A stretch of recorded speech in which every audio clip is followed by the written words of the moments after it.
Hey, I'm Macro. I'm up too darn late. It is, what's today's date? It's September 29th, so it was Super NES Classic Edition release day. I was unable to pre-order one. I tried Target and GameStop, and when they went live, both of them, the sites like crashed and didn't respond, and I got through the checkout process with Target, and then they like dumped the carts and nothing registered, so I was not able to pre-order. Couldn't leave work to go pre-order in person at one of the stores, so I fought the rush on launch day. So I got to GameStop around 8:30, dropped the kids off at school, went about 8:30. They had posted their numbers on their doors, which I thought was a good step forward over their last launch. They didn't do a midnight launch. So walked up, there were two other people waiting in their cars, and they got out, and we were kind of like, so is it a line now? I guess we're starting a line. So I ended up with like number 2 in line. They had 16 units for the store I went to, it's a smaller one off of, not near the main mall. And then they had 3 of the wireless controllers and 3 strategy guides for the whole store. And that was beyond, they said they had their pre-orders covered. So I thought we could unbox this and see what we got. I don't normally do unboxing videos, so this is kind of my first one. I did one for an Ultra Saber a while back, but no tape, just flaps. Okay, first thing, I really like the artwork on this. Like, the full listing of the games, nice thumbnails of all the games, including some of the really terrible artwork, but I love it. The SNES is near and dear to my heart. Like, the NES was my first computer games were Commodore 64 edutainment games, which kind of stunk. But I had a Commodore 64, then we had no computer for years, and then my brother and I had an NES, and we played a lot of NES, but the SNES was the first one that we like saved up yard mowing money all summer and pooled it together, and we knew when it was coming out, and like we're like, we gotta get this right when it ships. So we got an SNES right when they launched, and really just played a ton of it through kind of middle school, high school. So anyway, I didn't even really memorize the game list. I remember looking at it when they announced it. I think they did a really good job with the SNES Classic of curating the game list. Like, the NES Classic, there were like 8 of the 30 or whatever games. I was like, oh, I really want to play those. And then there were a lot of fillers like, I don't want to play Ice Climbers or Balloon Fight. But this one, it's like Contra 3, great game. Donkey Kong Country, great game. Earthbound, super rare, hard to find. Like, you pay $100 for that cartridge if you can find it. Final Fantasy 3, you can easily put 60 to 100 hours in that game. F-Zero, I mean, it was a launch title. Kirby's Dream Course, I've never played, always meant to play. Kirby's Superstar, same thing. Mega Man X, great side-scrolling platformer. Secret of Mana, that's another one that if you can find it, it's very expensive. Star Fox, everyone has. Street Fighter 2 Turbo, everyone has it, but good core titles. Super Castlevania, that one was like, it's a little bit hard to find now. Used a lot of Mode 7 graphics, so it doesn't always run super well on emulators. Super Ghouls and Ghosts is awesome. Mario Kart, great party game. Mario RPG, another one that if you can find it, it's very expensive. Mario World, everyone should have. Super Metroid, I love that game. I beat that game on the night that O.J. Simpson was arrested, because I remember playing last level and somebody being like, there's something weird going on TV, check out the news. And we kept popping the channel over, like pausing the game, going, oh, he's still driving, and then switching it back. Super Punch Out, I don't care about. Link to the Past, probably my favorite Zelda ever. And then Yoshi's Island, which I loaned that to somebody and never got it back, and I was always bummed. It's not too hard to find now, but it's a good game. But I mean, there's really almost no duds on there. I don't care so much about Super Punch Out, but it's still a good sports game.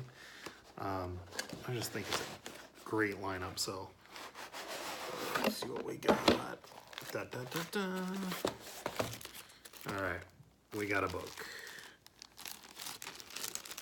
Is it a book or a poster? It is a setup guide, and it has the chart of all the games on it, so it doubles as a poster. Warranty and user agreement. Bleh. Power adapter.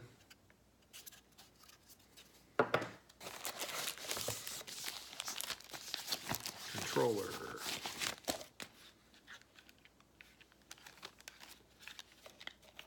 Oh man. It's really weird to feel an SNES controller and have it feel new. Like the USB knockoffs, they don't feel like the original one. This feels like the original one. The buttons are like, I mean, it's as close to how it was when I was a kid.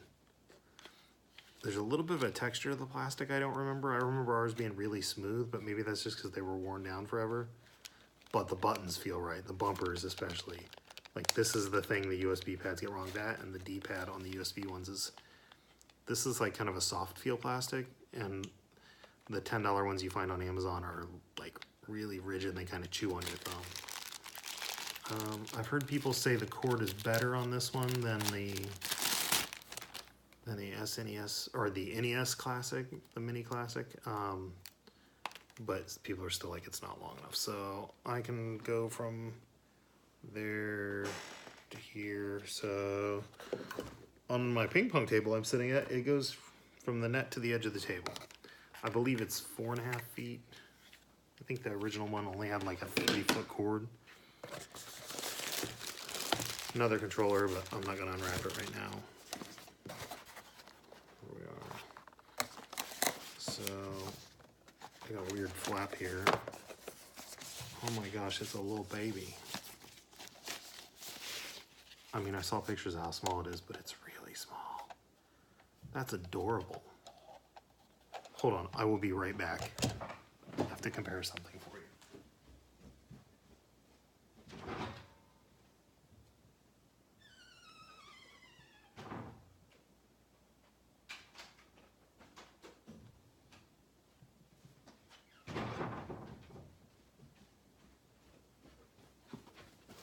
I'm back, sorry about the delay. Original SNES cartridge, the Mini. Mortal Kombat, get over here. So if that gives you a frame of reference for how big they are, like very small. Here I have SNES Junior, which this was when they had already released the N64. They reduced the footprint of the SNES and continued selling it at a smaller price, and they got rid of some stuff like S-Video support. So this one's already like this much shorter than the original SNES. But for reference, there you go. So that's crazy small. So let's see. Yep, this one's spring loaded, this one clicks. Eject button doesn't push. Nothing behind the cartridge ports. There's a little notch for your thumb here. And then there's where you plug in. And these use the same connectors as the Wiimotes and the Wiimotes for both the original Wii and the Wii U. It's that controller port. And then on the back we got micro USB and HDMI. So what else is in here under the flap? We've got a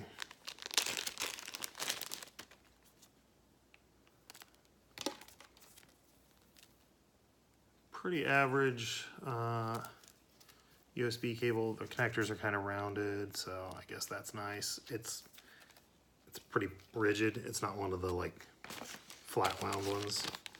And then we got an HDMI cable. Let's see if that's any different than normal. It's pretty pliable, so it's a nicer one.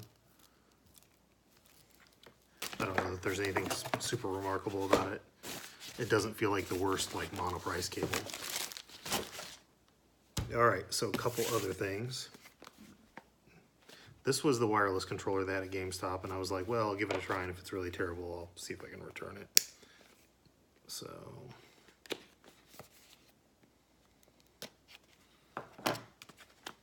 the brand is, it's white. No, I don't know if that's Yak or Yoke.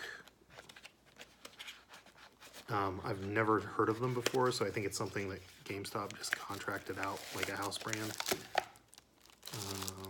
So let's see. It's kind of funny shaped. It's got this weird groove here. It's not a great feeling pad. It's really light, and you can tell it uses like micro switches that are used in like cell phone stuff, cell phone accessories. It's super clicky. It does have turbo switches that you can use for everything. Select start, or there's some kind of LED up here. What kind of batteries does it take? It looks like it takes 2 AAAs. And then there's like no divider in this package, it's just bags. There's a little dongle. So I guess that's all right. We'll see how it works out. I don't think there's any games on the system that use the multi-tap, so I don't think there's any way to play 4-player. I think you can do 2 wired.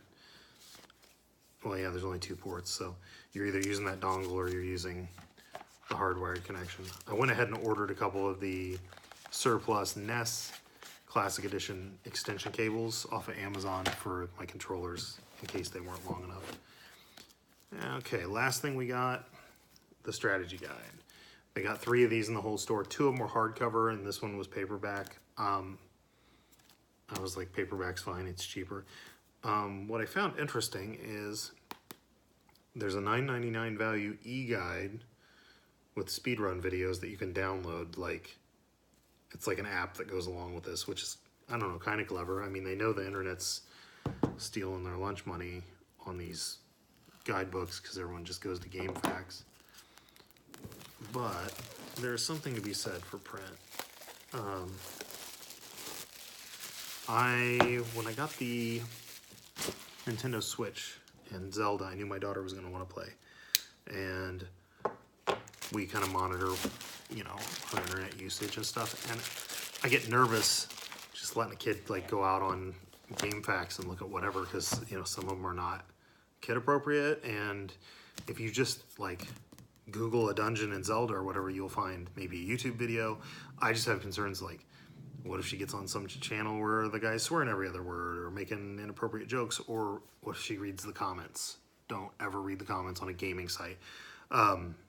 So I was like, man, I used to buy strategy guides when I was a kid. Like, we didn't have the internet. That was how games were done. And you had these books that were like, Jeff Robin's strategy guide for Nintendo Classics, and it'd have, you know, 27 games in it. So I got the strategy guide for Zelda, and we used it and used it. And she learned how to use the index and the glossary to find what she's looking for. So now I am one of the people who buys the guide, like, here's the new Pokemon game, here's the book. I know it'll be out of date eventually, but there's just something to be said for having the book in your lap while you play the game. And it's kind of awesome. So anyway, this is the book, Playing with Superpower. So we've got, turn it around for you. Super NES Classics. It covers all the games. There's a foreword by Reggie. There's a lot of good art in here, like of the original system. Here's the thing about the prototypes, like with the purple cartridge and the one that looked like the original NES with a weird lid.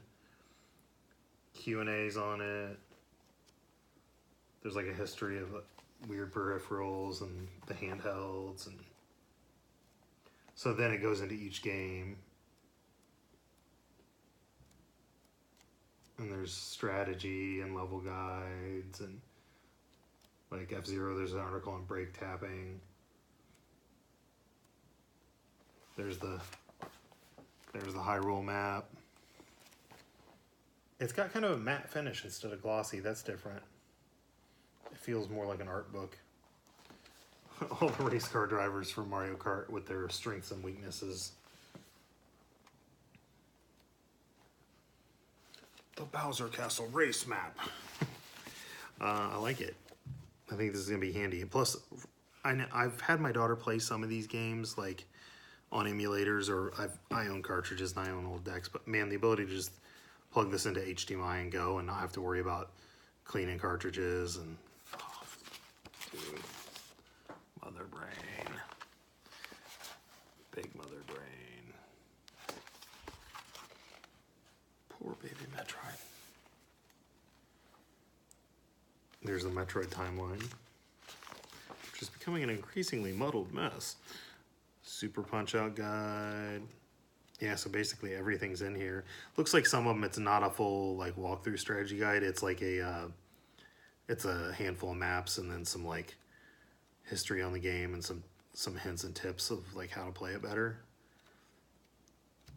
But still, I think it's a pretty good deal. There's a bunch of art here in the back, spotlights on different artists. There's an article on Metroid Metal. That's weird.